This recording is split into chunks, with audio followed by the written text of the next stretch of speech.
Hey everyone, thank you so much for tuning in. I'm excited about the first episode. I'm a little nervous about the first episode because potentially the world could watch this. It's probably just going to be like a dozen people, but still, the potential. Well, I'm doing it. It's nearly done. This is the last thing I need to film before I publish later today. It's been interesting to put this video together. I have filmed a lot of stuff over the last month. In fact, in one of the clips you'll watch today, you'll hear me refer to something that happened in early September as coming up soon, like the anniversary is coming up soon. And it's October 4th right now. So obviously that was filmed like a month ago, but it's still relevant. It still applies. It's a really interesting story about my life. If you've only known me in the last couple of years, you're going to learn something about a huge event that happened in my life. I'm also learning how to film, and I'm getting picky now. And realizing, being a perfectionist that I am, I'm like, oh, I filmed it wrong, or the height wasn't right, or even just now this video I had to re-record again because I thought it's crooked. It probably is still crooked, whatever. I will get better at this as time goes on.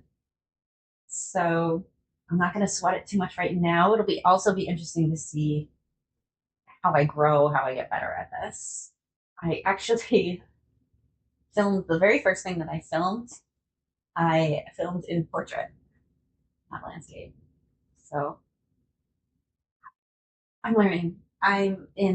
Lighting is an issue. You'll see in one of my clips. I start off with really good lighting and then I have terrible lighting because I changed devices that I filmed on. So it's all a learning process. I really like the learning process. Love learning new things. So that has brought me joy, the learning of the filming process and video editing too. I have picked up really quickly on the video editing tool that I'm using. I didn't watch any of the tutorials or anything. I just dove in. I think being such a big YouTube fan and following all the channels that I do, I kind of have a sense of how to do things, sort of, and just, and the tool is so simple. It makes it easier. So I'm really excited that I'm learning so many things. Still nervous about putting so much about myself out there, but, for me, it's, let's be cliche and say it's the journey. It's the journey. I'm really excited about it. Hopefully in the future, my recording skills get better. Maybe I'll do some research if I have time on that. I actually have off tomorrow from both jobs. So exciting. I don't know. It was just, I'm getting excited about learning it. I can't say that enough. So today's video just has 2 clips to it. Again, you're going to learn a big story about my past, and I delve a little into me figuring out who I am. So I hope you enjoy it, and I'll see you again in 2 weeks. So I have some pretty ambitious long-term goals for this bedroom and the other bedroom. This is the 3-bedroom house, so it would be 2 of them that are affected by this plan. So right now I use this room, I call it my sewing room. When I actually first moved in, I made it a guest bedroom, and then I realized who's coming to visit me. And even if I do have people who are going to visit me, they can afford a hotel, So the priority was using the square footage for me, as best I can. Someday I'll put a guest bedroom in the basement or have it up here and move this stuff to the basement, whatever. I'll figure it out. But for now, I want to use the square footage for me for every day. Right now I have this table, my ironing board set up, this table, some storage for fabric and things like that. I'm actually going to really reduce the amount of sewing that I'm going to be doing. So step 1 towards this process of changing these rooms is to sort and organize what I have in here. I have lots and lots of fabric, and I need to start sorting through what I want to keep and what I'm going to get rid of. So it's either going to go to my mom because she sews, or I'm going to donate it to a local place, a local crafting place for the community, and they can use it for sure. So I'm just going to take half an hour today. It's already like past 8 o'clock, and I got to work tomorrow. And so I'm just going to work on sorting stuff. Here we go.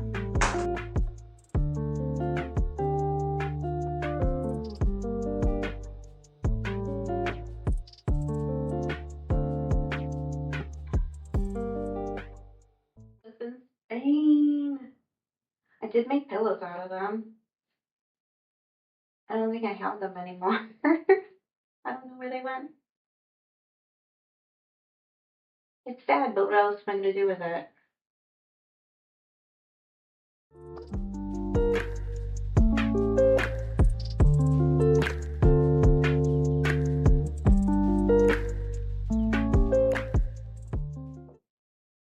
This might be. Oh, I tried to do something. Oh, I tried to make placemats. That's what I did. I started it. Sewn it together.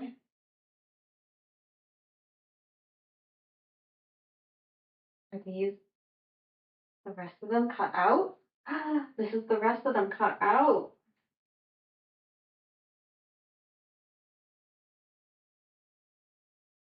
Did I finish what I started?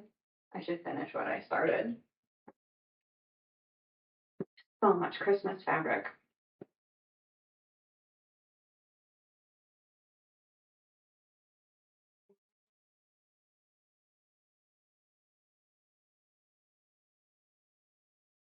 I think I'm gonna get this project done, like what I want to do with these rooms done, till like next summer.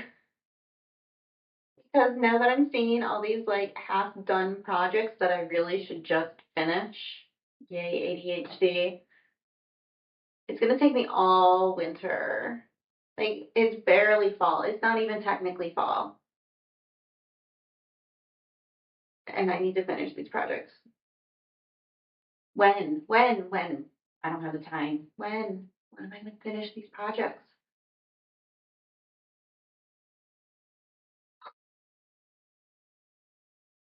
Figure it out.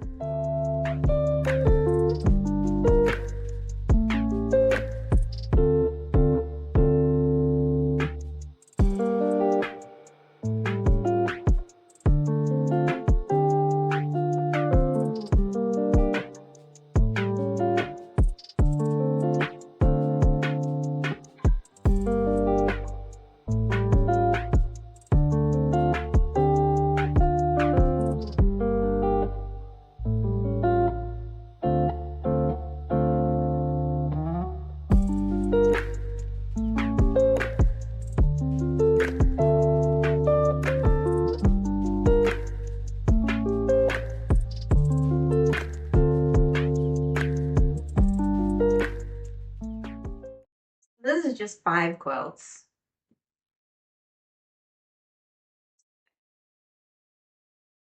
There's more, but they've been sitting on my Etsy shop for probably 5 years now.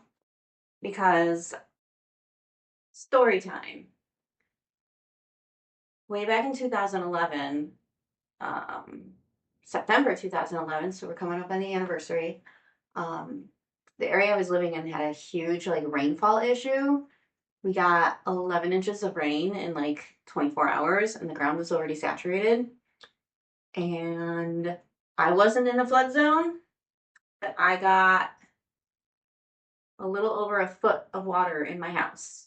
And it's a ranch, so with no basement, thank goodness. Didn't have to clean up that mess. But I basically lost everything, including all of my fabric. So once I recovered and rebuilt, took about 6 months.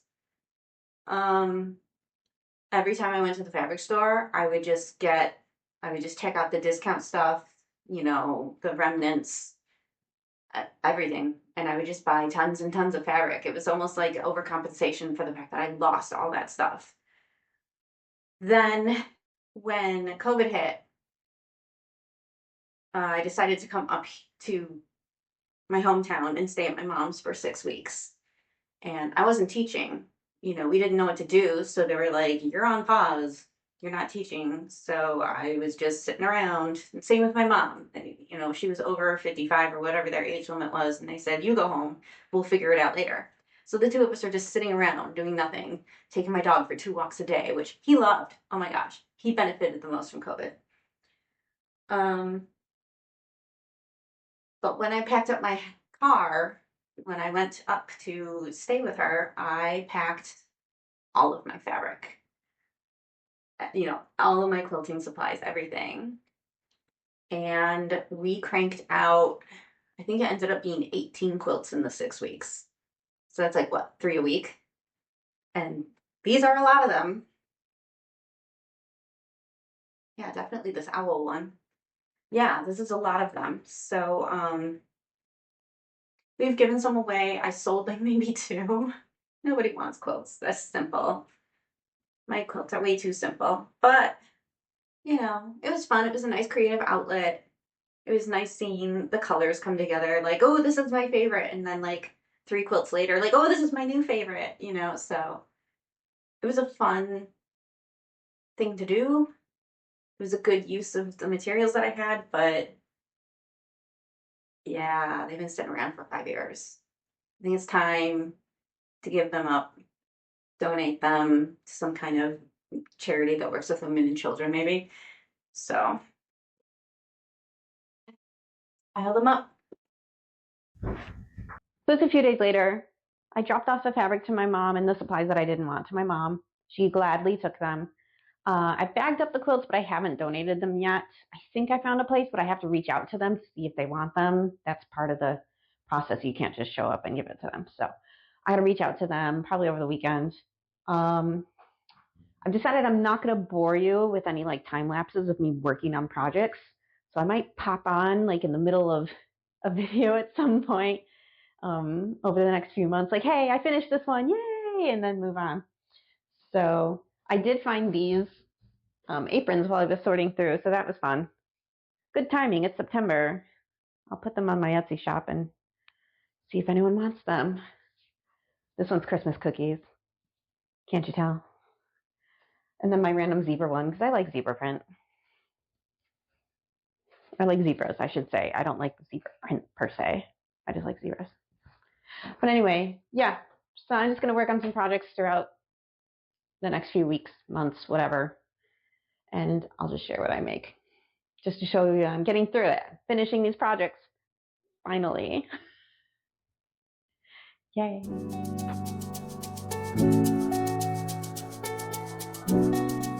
Sorry for the wet hair. I just took a shower and I had a shower thought and I really wanted to get it out and say it. So I'm recording. So I was thinking about how I do think that I am autistic. Um, I'm high functioning. I live independently. I can take care of myself. I can maintain you know, my property and my possessions without a problem. Um, do I have any right to diagnose myself? No. Am I a medical professional? No. But here are some things to consider as I do self-diagnose. Um, I am diagnosed ADHD, so I am neurodiverse. That is a given. And ADHD and autism are like a Venn diagram. There's definitely some overlap. So it would make sense that there's, what is it called? Co-occurrence. So there's a high likelihood of co-occurrence. So other things to take into consideration is I was a K through 12 teacher for many years, and I taught a lot of autistic students, so I could see their behaviors.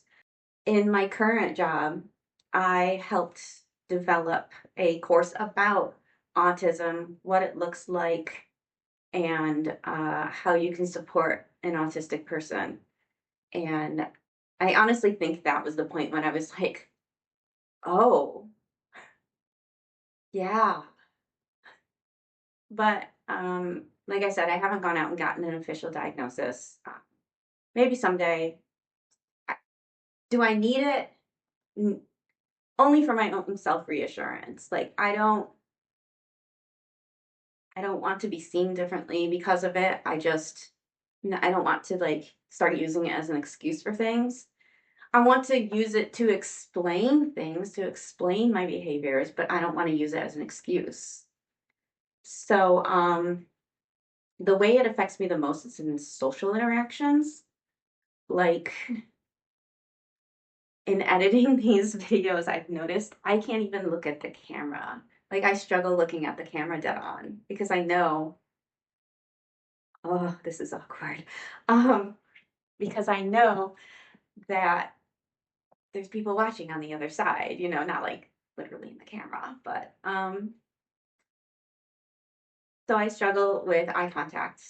Um, I struggle greeting people. Like I'll smile, I'll wave, but I will not say the words. I will not say hello. And I really don't like saying people's names. Like, hi, John, I just can't unless I'm really comfortable with you. So, in my shower thoughts today, I've decided that that is my goal for the next week. Is when I see people that I know, especially at my job, at both my jobs, um, I'm going to try to sustain eye contact and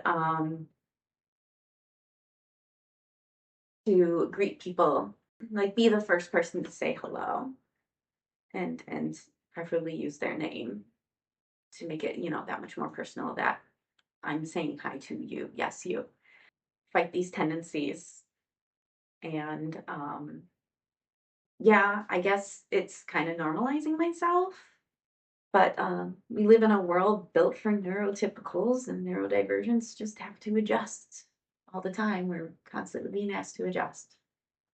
But I still want to do it, kind of like as a social experiment for myself and the people who I interact with. Um, yeah, see how it goes.